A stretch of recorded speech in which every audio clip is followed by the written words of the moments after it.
Paano malalaman kung may gas leak ang burner? Ito po ang kailangan natin. Liquid soap.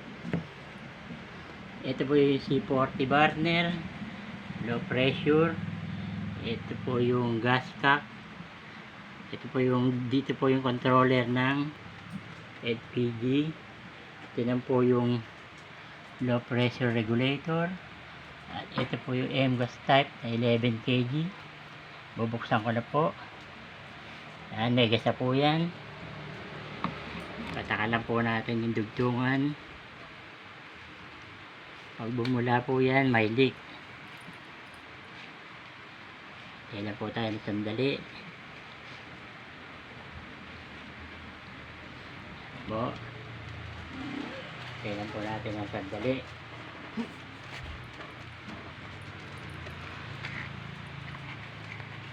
Wala pong bumubula. Ibig sabihin po, walang leak. Ngayon po, isindihan na po natin yung burner. Ito po muna tayo sa gitna. Buksan ko po itong gitna.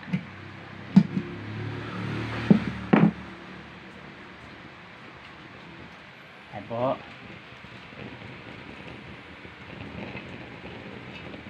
Blue flame po. Nakita niyo yung blue flame. I-adjust nyo lang po yan. Dito. Yan. Kasi ito naman pong pangalawa. Ito po yan. Buksan din po natin pangalawa.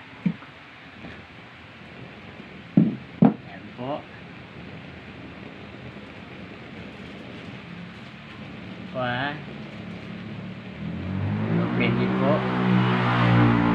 Ayan po, ito po, ay, dito po yan, pangatlo po, dito. Ayan.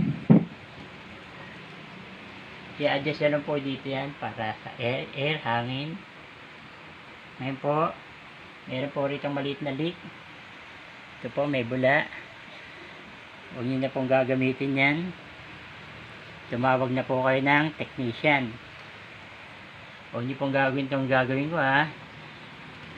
Mga nag-ano lang po ito, nag-aral, nag-training. Ayan po, nag-backfire na po. Ha? Isarado ko muna yung valve. Yan. Pag ganyan po yung apoy, huwag nyo na pong gamitin. Tumawag kayo ng technician at pa-repair nyo na po. Sana po may natutunan kayo sa video ko. Pakishare na lang po at pakisubscribe. Thank you.